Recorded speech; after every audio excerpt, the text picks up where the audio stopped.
I used to leave my windows cracked at night. I don't anymore. That's the shortest version of this story I can give you. I've lived alone since I was 23 in 3 different cities, and I've always been fine with my own company. My friends used to tell me they couldn't imagine being a single woman in an apartment at 28, and I used to laugh them off. I thought they were being dramatic. I don't laugh about it anymore. My name is Claire. That's what I've gone by for almost a decade now. My license says Clarissa.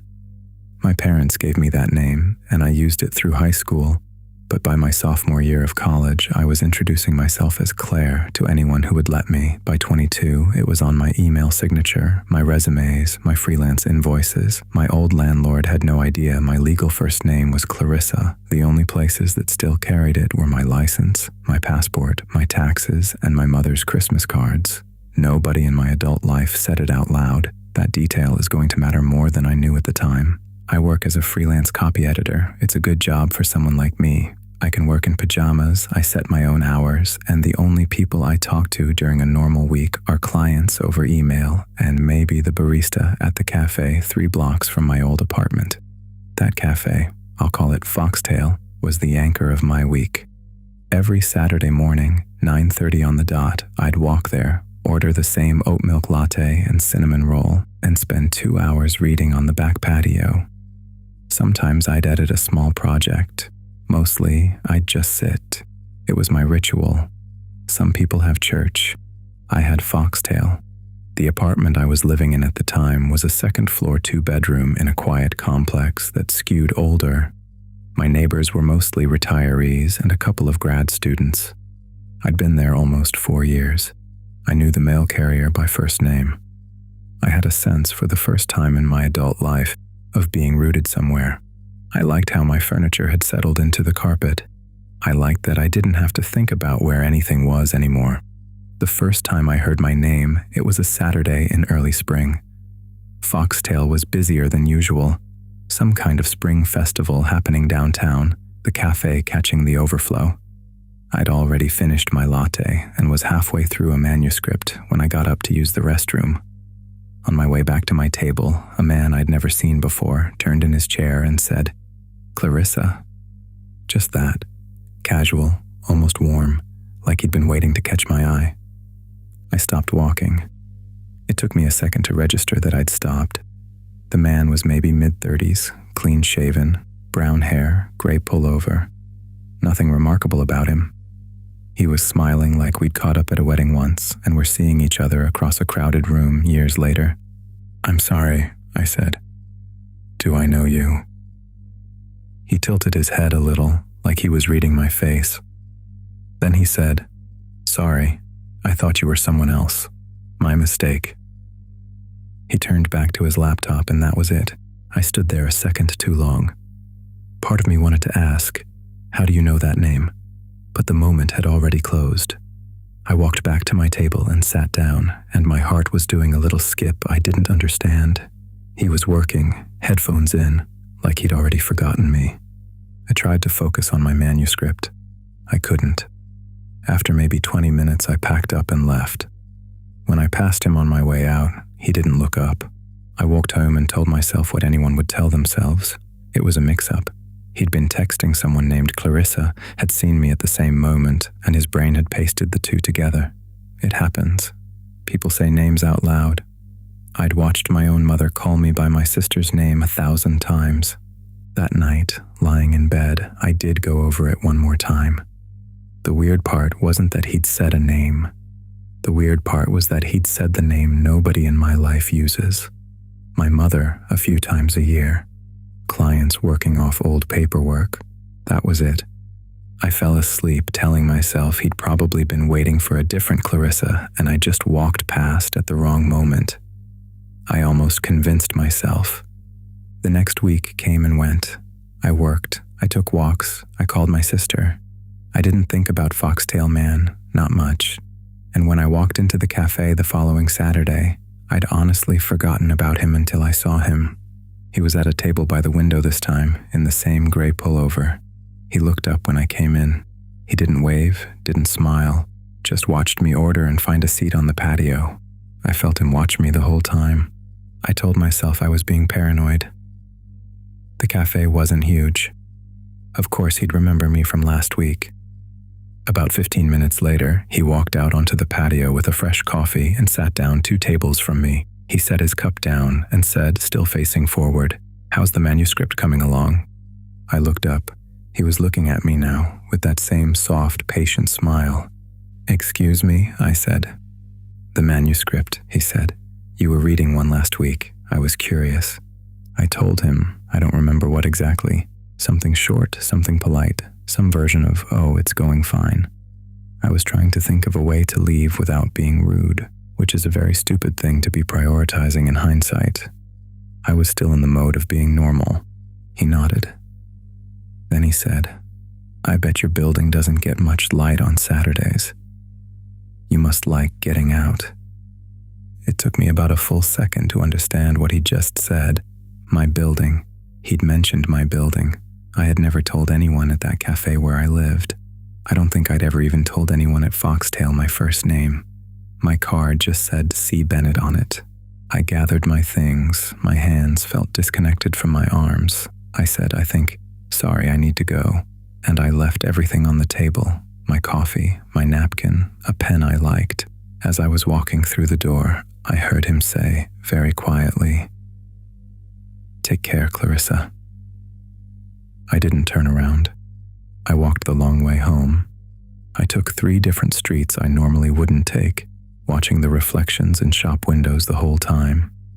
When I got back to my apartment, I locked the deadbolt, slid the chain, and sat on my kitchen floor with my back against the cabinets until my hands stopped shaking. I spent the rest of that weekend trying to find him. I went through old yearbooks, college group pages, every LinkedIn connection I still had. Nothing. I described him to 2 of my closest friends, expecting one of them to say, "Oh, that's somebody from a party 5 years ago." Neither of them recognized him. Mia, my oldest friend, asked if I was sure he'd said my legal name. I told her I was sure. She went quiet for a long time, and then she told me to go to the police. I called the non-emergency number on Monday. The officer was kind. She said, and I understood why, that there wasn't much they could do. He hadn't threatened me. He hadn't touched me. Knowing my name isn't a crime. She said if anything else happened to call back immediately. I switched cafes. I stopped walking to Foxtail. I started driving to a place 2 towns over on Saturdays, a place I'd never been. I chose it because I'd never mentioned it to anyone. Not a friend, not a coworker, not in any text message, not on any app. I just drove there, ordered, and sat. 3 weeks of that, and nothing. I was starting to feel stupid about how scared I'd been. I'd tell my friends over drinks, and we'd laugh about Foxtail Man. It became a story. Some creep in a gray sweater, a weird coincidence, a reason to pick a new cafe. The 4th Saturday, I was at the new place. I'd brought a different book this time, something mindless. I was sitting at the back in a nook where you couldn't see me from the street. I heard the bell over the door and I didn't look up. Footsteps came across the floor and stopped in front of my table. "You switched up your latte," he said. I didn't look up right away. I kept my eyes on the page, on the same line I'd been reading for the last 20 seconds, and I waited for my hands to stop shaking enough that I could use them. He stood there. He didn't sit down. When I finally looked up, he looked exactly the same. Gray pullover, soft smile, like a friend. "Please," I said. My voice didn't come out right. "Please leave me alone." He didn't react to the word, please. He tilted his head the same way he had at Foxtail. Then he said, "You changed the sheets on your bed yesterday. I noticed the blue ones were in the basket. I like the white ones better, Clarissa." I don't remember getting up from the table. I remember being in the parking lot, in my car, with the doors locked, calling 911 with hands that didn't work right. By the time the police came, he was gone. The barista said a man in a gray pullover had been in, yes, but he'd left a few minutes before they arrived. He hadn't ordered anything. He'd just walked in, walked to the back, spoken to someone, and walked out. I filed a formal report that afternoon. An officer came to my apartment, took pictures, Asked me if anyone had a spare key, if I'd dated anyone recently, if I'd had any work done in the apartment. I answered no to all of it. He told me to change my locks. He told me to install a camera. He told me to stay with a friend for a few days. I spent 4 nights at Mia's. When I came back to my apartment, there was a card on my kitchen counter, a folded piece of cream-colored stationery, the kind my mother used to send. It was sitting on the counter next to my kettle. I didn't open it for a long time. I just stood there in my coat, looking at it. I had the new locks. I had the new camera pointed at my front door. I'd checked every window before I left. The card had no reason to be there. When I finally opened it, there was one line inside, hand-printed in careful block letters. Welcome home, Clarissa. I moved out of that apartment 3 weeks later. I didn't sleep there another night. I got Mia and her brother to come pack up everything while I stayed at her place, and I only showed up on the last day to handle the paperwork I didn't want anyone else to see. Tax returns, old medical records, things you don't hand to a friend. And this is where I found it. There was a single unopened envelope wedged in the back of my filing cabinet, slid between 2 folders I hadn't touched in years. It looked official. Bank letterhead, window envelope, printed address label. The name on it was mine. Full legal name, Clarissa Bennett.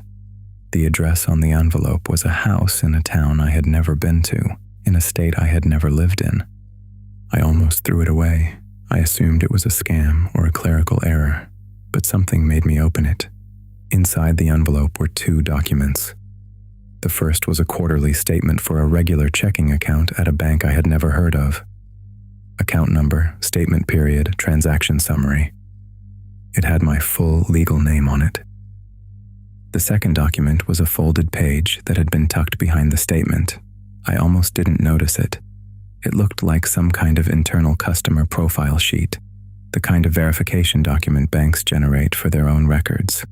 Name, social security number, mailing address, date of birth, account open date, and in the upper right corner of the sheet, a small printed thumbnail photograph. The photograph was of me. I don't mean someone who looked like me. I mean me. I could see the scar through my right eyebrow, the one I got falling off a swing set when I was 8. But the photo wasn't from a DMV or a passport office. It looked candid. The lighting was soft, warm, coming from one side. I couldn't place what I was wearing. I couldn't place when it had been taken. I called the bank. The woman who picked up was patient. She pulled up the account. Open 9 years, active the whole time. Regular deposits, regular withdrawals, utility bills paid out of it every month. She asked me to verify the mailing address, and when I read it off the envelope, she confirmed it. Then she said, "Is something wrong, Clarissa?" She pronounced it the way nobody in my adult life has ever pronounced it. I told her I'd call back. I sat on my bedroom floor for a long time. Then I got in my car and I drove. The house was about 6 hours away. It was a small rental on a quiet street, the kind of house you drive past without noticing. I parked across the road and I watched it from my car for 4 hours. Nobody went in. Nobody came out. The lights never changed. There was a sedan in the driveway with an out-of-state plate I didn't recognize. One curtain in the front window was pulled halfway open. The other was drawn all the way closed. I eventually made myself cross the street. There was a doormat in front of the door, cream-colored, clean, new-looking. In black block letters, it read, "Welcome home, Clarissa." I stood on the porch for a long time looking at it. The card on my kitchen counter had said the same thing, in the same careful block letters I'd assumed were just someone's neat printing. But standing there, I understood the shape of the letters on the mat was the same as the shape of the letters on the card. The card hadn't come first, the mat had. Someone had written to me on my kitchen counter and copied the mat, a mat I had never seen at a house I had never been to. The card wasn't welcoming me to my apartment. It was letting me know that home was somewhere else. I looked through the front window. There was a living room on the other side. The couch was gray. The coffee table had a circular water stain on the left side. A throw blanket was folded over the arm of the couch, dark green with a small tear near the corner. Everything in that living room was mine. Not similar to mine. Not a copy. Mine. The exact placement, the exact wear, the same discoloration on the coffee table where I'd set a hot pan down in 2019. The throw blanket had the same tier in the same spot as the one I'd owned, except I'd thrown that blanket away 2 years ago when the tier got too big. I remembered putting it in a trash bag and carrying it down to the curb on a Tuesday morning. I remembered the weight of it. It was in that living room, on that couch, folded the way I used to fold it. I have never been able to answer the question of what I was looking at. Either he'd been taking things from my trash for years and rebuilding my apartment piece by piece in another state, which explained the blanket, or some of what I'd been living with in my own home was no longer what I'd bought and had been quietly swapped out while I was at work or out for the weekend, and what was on the other side of that window was the real one. I don't know which version is worse. I'll never know which was true. I didn't go inside. I couldn't. I got back in my car and I drove 6 hours home without stopping except for gas. And when I got back to Mia's, I asked her to take my phone away from me because I didn't trust myself to use it. I never went to the police about the house. I'm still not sure why. Part of me was afraid that if I told them, I'd find out the lease was in my name too, and the accounts were in my name, and every piece of paperwork on the other side of that door listed me as the person living there. I didn't want to know how legally tangled I already was with the other Clarissa. I didn't want to know if there was a version of me, on paper, in databases, in records, that had been living in that house for 9 years, and whether she was more of a person, on paper, than I was. I live somewhere else now. I didn't go back to Clarissa on my paperwork, knowing there was already one. And I didn't stay with Claire. I went to court, and I changed my name to something completely new. Something my parents didn't give me. Something my old friends don't know. Something with no trail back to the person I was. I told my family I'd explain when I could. I never saw him again. I want to tell you that with confidence, but I'm not sure it's true. A few months ago, I saw a man in a gray pullover at the end of a grocery aisle. He didn't turn around. I left my cart and walked out the back. I still don't know if it was him. The café harassment case is technically still open. The detective called me last year to say they'd had no new leads. I didn't tell him about the house. I still haven't. There's one thing I can't stop thinking about. A few months after I moved, I signed up for an identity monitoring service. I wanted to know what still existed of the woman I used to be. The checking account came up first. 9 years old, still active. The service said there had been a deposit the week before. I've thought about calling the bank and closing it. I've thought about filing fraud paperwork, getting lawyers involved, trying to dismantle the other me one piece of paper at a time. But every time I sit down to do it, I stop because I start thinking about the photograph they have on file, the one in the corner of that profile sheet. I know where the photograph was taken now. I figured it out the week I unpacked at the new place. I'd forgotten the shirt I was wearing. It was one I'd owned briefly in my early 20s, the kind of thing you wear twice and donate. The lighting was soft and warm, coming from a single direction. The angle was slightly down. My head was turned to the side on the pillow. My eyes were closed. My mouth was slightly open, the way it goes when I've been asleep on my side for a while. The photo had been taken in a bed, my bed, from above. For 9 years, whoever the other Clarissa is, the face attached to her, on her bank file, on her records, on every screen every teller has ever pulled up in her name, is mine, asleep, taken from above my pillow by somebody I had no idea was in the room.